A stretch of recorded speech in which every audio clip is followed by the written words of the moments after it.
Hello दोस्तों, कैसे हो? आपका स्वागत है त्रिपान स्टडी सेंटर में। आज जो हम करने जा रहे हैं बीए फर्स्ट ईयर सेमेस्टर प्रथम पंजाब यूनिवर्सिटी। आज जो हम बुक करेंगे पंजाब का इतिहास और संस्कृति यानी history and culture of Punjab, जो कि काफ़ी महत्वपूर्ण है। और आज जो हमारा टॉपिक आया है उत्तर वैदिक काल, उत्तर वैदिक आर्य का सामाजिक, धार्मिक एवं राजनीतिक जीवन। Later Vedic as a political, socio-economic and religious life of later Vedic Aryan। देखा जाए तो ये टॉपिक काफ़ी महत्वपूर्ण है हर एक क्लास के बच्चों के लिए। इसमें जो है हम विस्तार पूर्वक चर्चा करेंगे उत्तर वैदिक काल के अंतर्गत। लेकिन ये सब तब होगा जब हम चैप्टर स्टार्ट करेंगे। लेकिन चैप्टर स्टार्ट करने से पहले एक बात जो मैं हमेशा कहता हूँ, जो आपको सदैव याद रखना है कि जब भी वीडियो देखिए पूरा देखिए, क्योंकि अधूरा जानकारी सदैव खतरनाक होता है। साथ में एक इंपॉर्टेंट बात ये भी रहता है, अगर आप पहली बार वीडियो देख रहे हो तो लाइक शेयर सब्सक्राइब करना मत भूलना। क्योंकि दोस्तों लाइक कीजिएगा तो बनाने वाले का मनोबल बढ़ता है, सब्सक्राइब कीजिएगा तो इससे ये होता है कि जब भी मैं कोई वीडियो डालूंगा उसका नोटिफिकेशन आपको समय रहते मिल जाएगा। और देखिए शेयर का मतलब ये होता है कि आपके थ्रू ना जाने किन बच्चों को हेल्प मिल जाए, ये आप भी नहीं जानोगे। इसलिए जो है आप शेयर जरूर करो, ठीक है। व्हाट्सएप स्टेटस पे भी लगाओ। दोस्तों आरएनएसएस सेंटर जो कई मानने में बहुत से बच्चों के लिए हेल्पफुल है, चाहे वो 8th क्लास हो, 9th 10th 11th 12th हो, चाहे वो NIOS बोर्ड के बच्चे हों, ठीक है, चाहे BA MA के बच्चे हो, सभी क्लासों के लिए कुछ ना कुछ जो है त्रिपान एनएसएस सेंटर में उपलब्ध है। तो इसलिए आपके लिए ज़रूरी है कि आप सब्सक्राइब करके इसको चैनल को जो है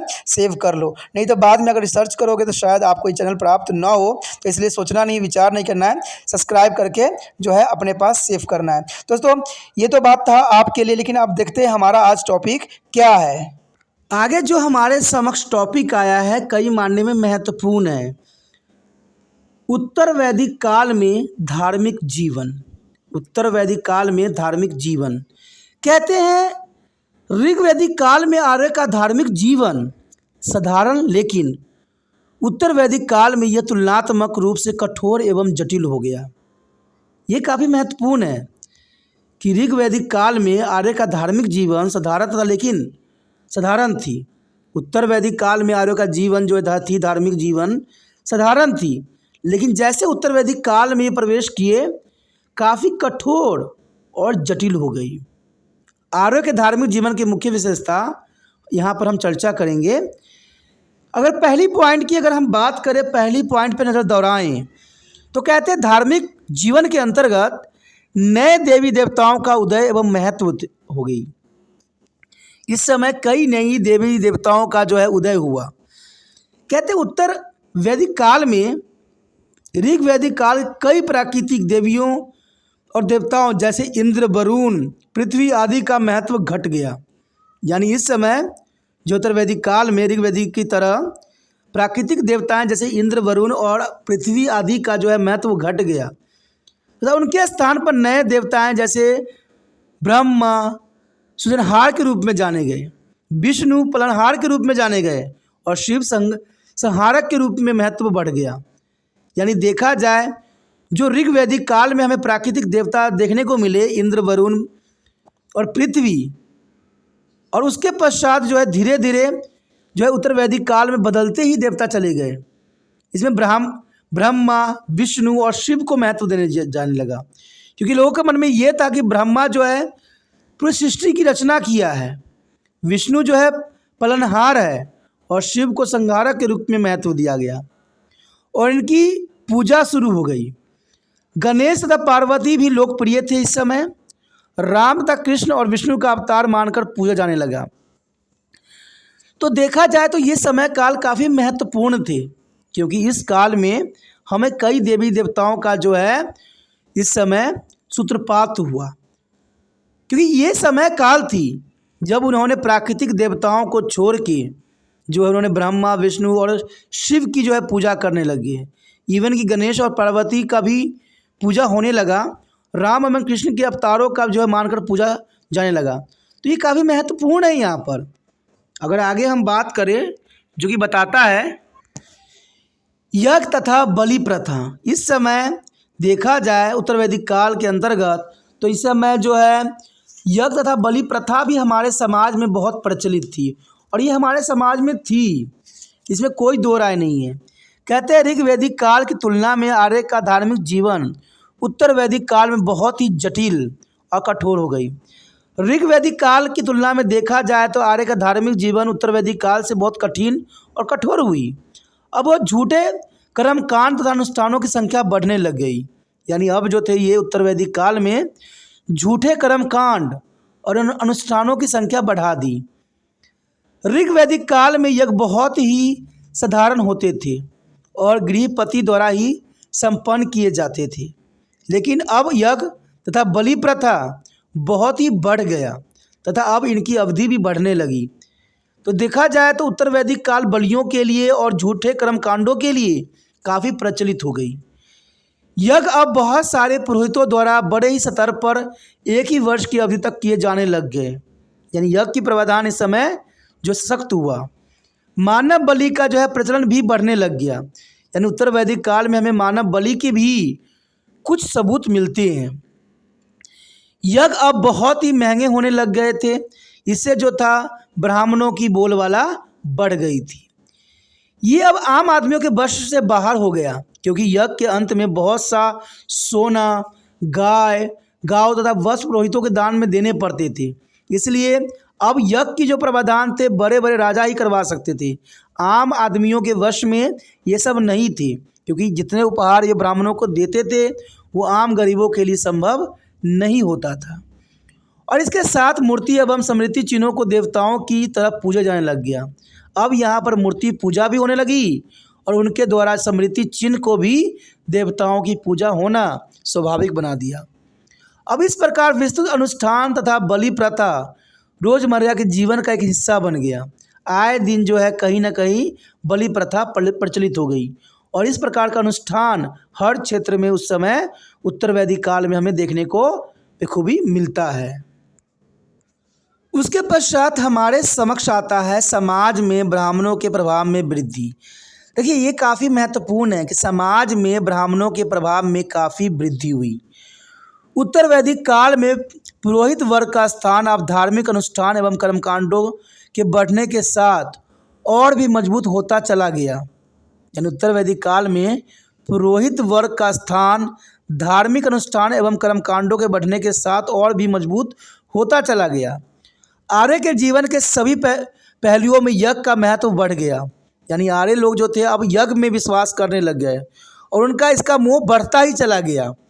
और इन धार्मिक अनुष्ठानों को संपन्न करवाने के लिए कई पुरोहितों कई महीनों तक यज्ञ करना पड़ता था। और यज्ञ आम आदमी के लिए बहुत महंगे हुए, क्योंकि ये आम आदमियों की पहुंच से दूर हो गया, क्योंकि इसमें बहुत से उपहार पुरोहितों को दी जाती थी। जैसे जो है राजस्व यज्ञ करवाने वाले मुख्य पुरोहितों की दक्षिणा के रूप में 2,40,000 स्वर्ण मुद्राएं दी जाती थी। अब 2,40,000 मुद्राएं आम मुद्राएं नहीं थी और ये राष्ट्र यज्ञ करवाने वाले पुरोहित को दी जाती थी। इसके अलावा बहुमूल्य वस्त्र, घोड़े भी दिए गए और सभी धार्मिक अनुष्ठान केवल ब्राह्मणों की सहायता से ही संपन्न हो सकते थे। तो ये काफ़ी महत्वपूर्ण बात थी। अंततः समाज में ब्राह्मणों की काफ़ी महत्व बढ़ गया। यानी देखा जाए तो समाज में जो है ब्राह्मणों का बोलबाला हो गया और ब्राह्मण जो था काफ़ी उत्कृष्ट यानी उच्च वर्ग में सम्मिलित हो गया। और देखा जाए तो इतने सारे उपहार प्राप्त करना ब्राह्मणों के लिए जो है चरम कोटि की थी और ब्राह्मणों को समाज में महत्व बढ़ता ही चला गया। देखा जाए तो उसके पश्चात आता है अवतार का सिद्धांत। कहते हैं अवतार का सिद्धांत भी जो है उत्तर वैदिक काल से ही आरंभ हुआ। भगवान विष्णु के विभिन्न अवतारों का सिद्धांत बहुत प्रचलित हो गया। इसे पूजा की विधियों का भी जन्म हुआ। राम तथा कृष्ण को भगवान विष्णु का अवतार मानकर उनकी पूजा की जाने लग गई। यानी इस समय उत्तर वैदिक काल में अवतार की धारणा मनुष्य में जो है घर कर गई और राम और कृष्ण को उन्होंने भगवान का जो है अवतार विष्णु का अवतार मान के पूजा करने लग गए और ये सिलसिला चलती गई। उसके पश्चात आता है सन्यास। उत्तर वैदिक काल में सन्यास की धारणा समाज में बहुत ही मुखर हो गई। यानी देखा जाए तो उत्तर वैदिक काल में सन्यास की धारणा समाज में प्रचलित हो गई और यह विश्वास किया जाने लग गया कि सत्य, दिव्य ज्ञान व शक्ति ध्यान के द्वारा ही प्राप्त की जा सकती है। यानी ये विश्वास हो गया लोगों में कि सत्य, दिव्य ज्ञान, शक्ति साधन जो है तपस्या करके ही प्राप्त की जा सकती है। यह माना जाता था कि कठिन तपस्या से मस्तिष्क को नियंत्रित किया जा सकता है। यानी ये बातें आम तौर पर उससे उत्तर वैदिक काल में प्रचलित हो गया, जो कि काफ़ी महत्वपूर्ण था। उसके पश्चात हमारे समक्ष आता है मोक्ष प्राप्ति व पुण्य जन्म पर विश्वास। कहते हैं उत्तर वैदिक काल में मनुष्य जीवन का सर्वोपरि उद्देश्य निर्वाण तथा मोक्ष प्राप्त करना था।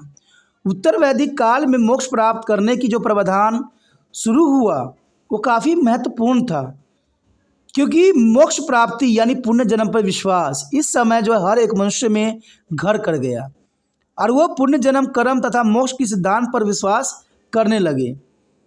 उनका यह मानना था कि आत्माएं अनश्वर है, यानी आत्मा कभी भी ख़त्म नहीं होती है और वो हमेशा ही जीवित रहती है, लेकिन मोक्ष की प्राप्ति के बाद भी इसका अस्तित्व होता है। लेकिन कहते हैं तब यह ईश्वर में मिल जाता है, जब मोक्ष प्राप्त होता है तो ये ईश्वर में मिल जाता है और मरण जीवन के जो है पुण्य चक्रणों से मुक्त हो जाता है। आर्यों का मानना था कि मृत्यु के बाद मनुष्य का पुण्य जन्म होता है। आर्यों में ये बात काफ़ी प्रचलित थी कि मृत्यु के बाद मनुष्य का जो है पुण्य जन्म होता है। अंततः वह मोक्ष प्राप्ति के अत्यंत आवश्यक समझता था ताकि जन्म एवं मरण के चक्र से मुक्ति मिल सके। इसलिए वो मोक्ष की प्राप्ति में सदैव तत्पर रहता था, क्योंकि ये उनके मन में था कि जन्म और मरण के चक्र से मुक्त पाना है तो हमें मोक्ष प्राप्त करना है। और उनका यह दृढ़ विश्वास था कि मनुष्य को अपने कर्मों अच्छे एवं बुरे दोनों का फल मिलता है। ये बात उस समय भी थी और आज भी है कि मनुष्य को अपने कर्मों और अच्छे या बुरे दोनों का फल मिलता है। अंततः वह सत्कर्मों पर जोर देते थे ताकि निर्वाह प्राप्ति आसानी से हो सके। देखिए, कहते हैं कुछ चीज़ें जो होती है अच्छी होती है। यहाँ पर इनको ये बात समझ थी कि कर्म जो होता है अच्छे बुरे दोनों से जो है अच्छे कर्म के अच्छे फल मिलेंगे, बुरे कर्म के बुरे फल मिलेंगे। ये बात मनुष्य को आज भी समझना चाहिए कि जैसा आप कर्म करेंगे वैसा ही आपको निर्वाह प्राप्त होगा। चाहे आज आप किसी भी बड़े पद पे क्यों ना हो, अगर आप आम गरीबों को दुख दे रहे हो, कष्ट पहुंचा रहे हो, तो जर्नल सी बात है आपको भी उसी प्रकार के कष्ट होगा। आज बेशकली आप हंस रहे हो, कूद रहे हो और लोगों को सता रहे हो, लेकिन एक समय आएगा जब आपका बुरा हाल होगा। इसलिए सदैव इंसान को इस बात का समझ होनी चाहिए कि हमें अच्छे कर्म करने चाहिए, बुरे कर्म से हमें दूरी बनाना चाहिए, क्योंकि अच्छे कर्म का फल अच्छा ही होता है और निर्वाह प्राप्ति में आसानी होती है। कहते हैं दोस्तों, ये तो सच्चाई है कि हर मनुष्य जो है अपने बच्चों को सत्य राह पे चलना सिखाता है। सब सिखाते हैं, बुरे लोग भी सिखाते हैं। बुरे लोग भी यही चाहते हैं कि उनका बच्चे अच्छे बने, सत्य पे आधारित बने, लेकिन खुद ही वो जो है गलत रास्तों का अनुसरण करते हैं। ये बहुत बड़ी विडंबना है हमारे देश का और हमारे जो है संस्कृति का भी। उसके पश्चात हमारे समक्ष आता है जाल टोने पे विश्वास। कहते हैं उत्तर वैदिक काल में लोगों में धार्मिक मामलों से जुड़े अंधविश्वास पैदा हो गए थे। वो जादू टोने पर विश्वास करते थे। उन्हें यह लगने लगा था कि जाल टोने से भूत पिशाच को अपने नियंत्रण में कर अपने शत्रुओं का नाश कर सकते हैं तथा बीमारियों से दूर रह सकते हैं। तो उत्तर वैदिक काल में देखा जाए तो जादू टोने का हमें बहुत ही सबूत मिलते हैं, और ये जाल टोने जो थे भूत पिशाचों को नियंत्रण करने के लिए करते थे या बीमारियों से दूर रहने के लिए ऐसा प्रावधान करते थे। उसके पश्चात हमारे समक्ष आता है धर्म दर्शन का महत्व। कहते उत्तर वैदिक काल में नए मतों एवं धार्मिक सिद्धांतों का जीवन एवं मृत्यु के कष्टों से परिक्षेप थे, प्रादुर्भाव थे, और ये सभी विचार उपनिषदों में उल्लेख्य भी है। इन उत्तर वैदिक कालों में मतों एवं धार्मिक सिद्धांतों का जीवन एवं मृत्यु के कष्टों से परिक्षेप थे, और ये सब हमें मिलता है उपनिषद में। सभी बातों का उल्लेख है। उपनिषदों में झूठी रीति रिवाजों एवं अमंडर मुक्त अनुष्ठानों के स्थान पर उचित ज्ञान को अधिक महत्व माना है, अगर आप उपनिषद पढ़ोगे तो आपको पता लगेगा कि वहाँ पर झूठी रीति रिवाज और अवमंडन मुक्त अनुष्ठानों को जो है वहाँ पर महत्वपूर्ण नहीं माना गया है। लेकिन देखा जाए तो ये काफ़ी महत्वपूर्ण बात है, क्योंकि उपनिषद में झूठी रीति रिवाज अवमंडन युक्त अनुष्ठानों के स्थान पर उचित ज्ञान को अधिक महत्व दिया गया है और उन्होंने यज्ञों को मोक्ष प्राप्ति का साधन माना है से इनकार किया है। यानी काफ़ी महत्वपूर्ण है कि इन्होंने यज्ञों को मोक्ष प्राप्ति का साधन मानने से इनकार किया है। लेकिन उपनिषदों में दिए गए दार्शनिक विचार सामान्य लोगों के समझ से परे थे।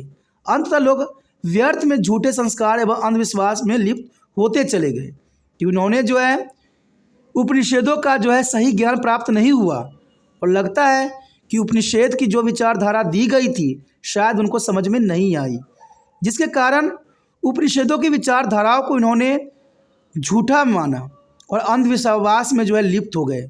क्योंकि उपनिषद ये बताती थी कि झूठी रीति रिवाज और मर्डरों से वो मुक्त था, वो नहीं मानते थे। इवन कि यज्ञों और मोक्ष प्राप्ति के साधनों को इन्होंने साफ इनकार कर दिया।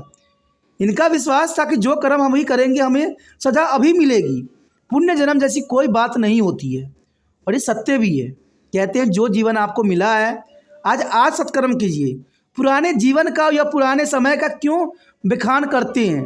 आप पिछले जन्म में क्या थे, आप कैसे थे, इससे आपको क्या लेना है, या आपको आगे आपके साथ क्या होगा इससे क्या मतलब है।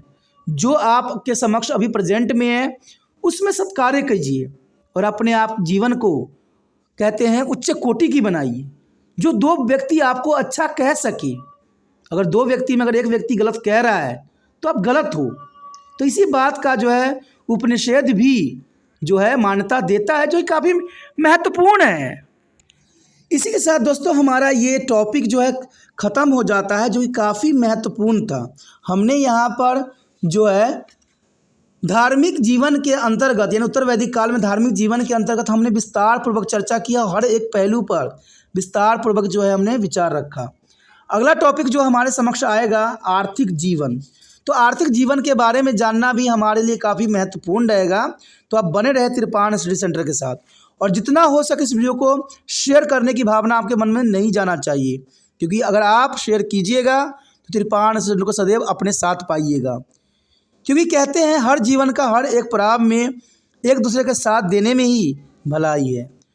और तिरपान सेंटर का एक ही मकसद है कि ये वीडियो हर एक बच्चे तक पहुँचे जो बीए कर रहे हैं, क्योंकि मैं चाहता हूं कि आपको सच्चा ज्ञान रहे, आप सच्चे मन से पढ़ाई करो, ये नहीं कि आप सिर्फ ट्रिक के चक्कर में पड़े रहो दोस्तों। क्योंकि तिरपान सेंटर का एक विचार है कि ट्रिक कभी सटीक नहीं बैठता है, इसलिए जो सच्चा ज्ञान है वही ज्ञान है, बाकी सब बेकार है।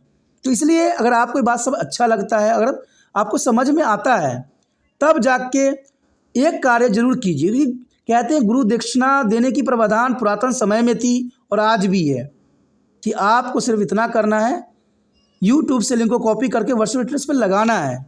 समझिए यही गुरु दक्षिणा है मेरे लिए, क्योंकि मेरा उद्देश्य हर एक बच्चा समझदार बने, और ये तभी संभव होगा जब ये वीडियो उन तक पहुँचेगा। क्योंकि अगर आप रिसर्च करते हो, कहीं भी जाते हो, तो जर्नल सी बात है तिरपान सेंटर तो नज़र ही नहीं आता है, क्योंकि इस पर बहुत सारी वीडियो बनी हुई है और पता है मुझे कैसा ज्ञान है। तो आप समझ के ही देख के ही आप खुद ही पता कर लोगे, मुझे बोलने की ज़रूरत नहीं है। मैं किसी को बुरा नहीं कहता, सब उत्तम है, अच्छा है, लेकिन मेरा एक उद्देश्य है, जो समझ में आए वही बेहतर है। सोचिए नहीं, विचार न कीजिए, जितना हो सके शेयर करने की विश्वास मन में रखिए। पहली बार मेरे चैनल पे आए हो, पहली बार वीडियो देख रहे हो, अगर समझ में आ रहा है तो जर्नल सी बात है दोस्तों। समझदार बच्चों का तो यही प्रावधान है कि जो चीज़ समझ में आए उसको अपने पास समेट के रख लो कि बाद में कहीं मिले ना। तो सोचिए नहीं, विचार न कीजिए, तिरपान सेंटर को जो है अपने मोबाइल में सेव कीजिए, सब्सक्राइब कीजिए, तभी जो होगा आने वाला वीडियो का नोटिफिकेशन प्राप्त होगा। तो दोस्तों ये आपके लिए महत्वपूर्ण है, सब्सक्राइब करके सेव कीजिए तिरपान स्टडी सेंटर को।